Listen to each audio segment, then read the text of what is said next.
बिस्मिल्लाहिर्रहमानिर्रहीम। अल्लाहुम्मा सल्लि अला मुहम्मद व अला आलि मुहम्मद। मेरा नाम डॉक्टर राशिद सैफ़ है और मैं as a founder and director research diagnostics काम कर रहा हूँ डिकोड जीनोमिक्स में। डिकोड जीनोमिक्स एक educational research training and diagnostic centre है। आज की इस वीडियो को रिकॉर्ड कराने का मकसद आपको एक डीएनए टेस्ट के मतलब इंफॉर्मेशन प्रोवाइड करना है, उसका तारुफ़ करवाना है और उस टेस्ट का नाम है A1A2 milk cow DNA test. अगर आप इस वीडियो के अंदर इंटरेस्टेड हैं तो हम इस टेस्ट के मतलब आपसे कुछ इन्फॉर्मेशन शेयर करेंगे।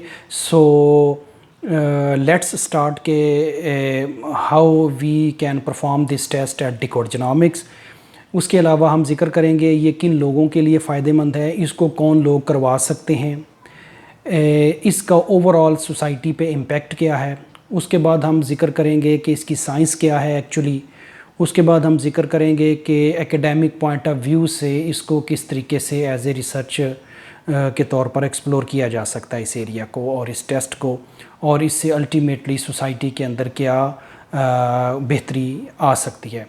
देखें, पिछले डिकेड के अंदर पूरी दुनिया के अंदर बहुत से ज़्यादा लोग कॉन्शियस हुए हैं कि जो चीज़ हम खा रहे हैं पी रहे हैं वो किस सोर्स से आती है, उसको ट्रेस बैक किया जाता है कि वो कौन सा सोर्स है। इसी तरीके से A2 मिल्क जो है ये भी एक recently, not so far recently but ये पिछले 10 साल के अंदर ये चीज़ लोगों ने महसूस करनी शुरू की कि कुछ लोगों के अंदर दूध पीने के बाद इंडाइजेशन का प्रॉब्लम हो जाता है या ब्लोटिंग हो जाती है और वो उनकी हेल्थ के ऊपर उसके नेगेटिव इफ़ेक्ट्स हैं।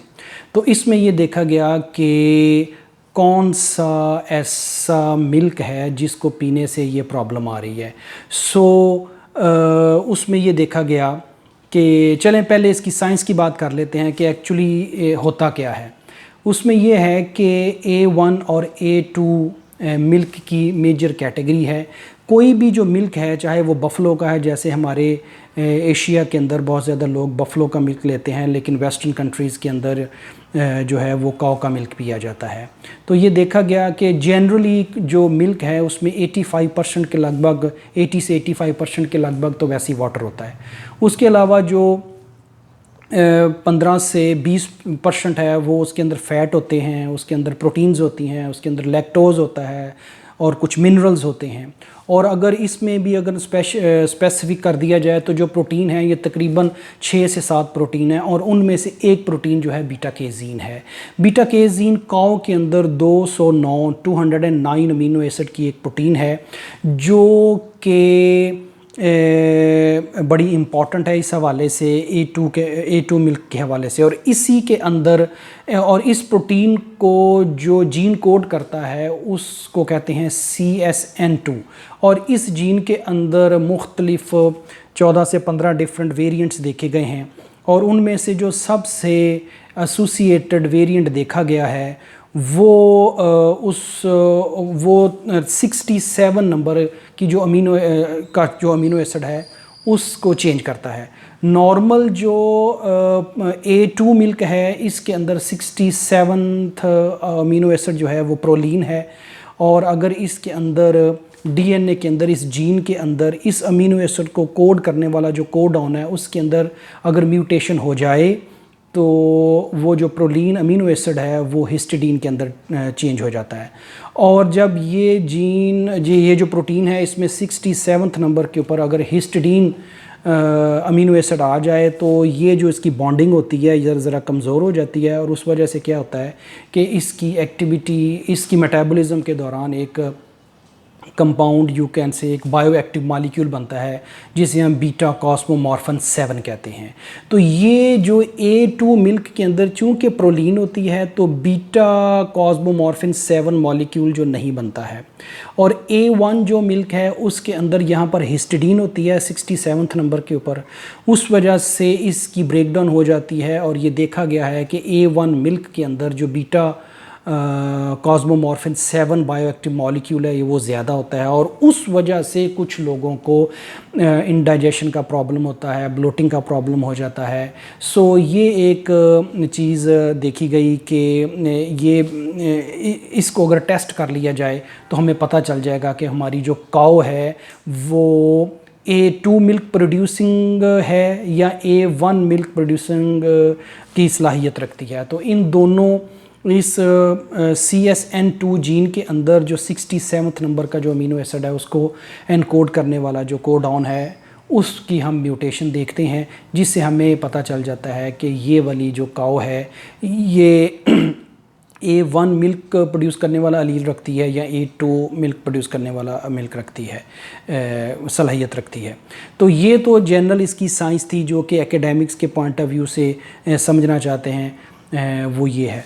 दूसरे नंबर पे एक और चीज़ ये है कि अब कौन लोग इसको करवा सकते हैं। मुख्तलिफ फार्मर्स जो काऊ के फार्मर्स हैं वो इसको करवा सकते हैं, और फिर डेफिनेटली इससे आगे मिल्क भी बिकता है। अब मुख्तलिफ बड़ी कंपनीज़ जो हैं वो अब ये कहती हैं कि अगर आपके फार्म के ऊपर A2 मिल्क प्रोड्यूस करने वाली काउज़ हैं तो हम आपसे दूध उस सूरत में ख़रीदेंगे। तो जो पाकिस्तान के अंदर बड़ी बड़ी कंपनीज़ हैं वो ये डिमांड करती हैं। तो जो फार्मर काऊ के हैं जो ये टेस्ट करवाना चाहते हैं वो हमसे रब्ता कर सकते हैं। दूसरे नंबर पर यह है कि वही फार्मर जो बाहर से कोई काऊ इंपोर्ट कर रहे हैं, तो आम तौर पर जो एग्जॉटिक काउज़ हैं, होल्स्टीन फ्रीजियन है, जर्सी है, इसके मतलब ये राय रखी जाती है कि ये A1 मिल्क है या उसको टेस्ट किया जा सकता है। तो बाहर से भी जो काऊ आती हैं उनको भी टेस्ट किया जा सकता है।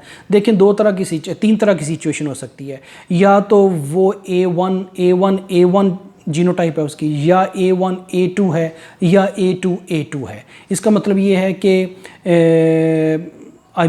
समटाइम्स वो प्योरली A1 हो सकती है, A1 A2 हो सकती है, होमोजाइगस हो सकती है, हेटेरोजाइगस हो सकती है, होमोजाइगस म्यूटेंट हो सकती है।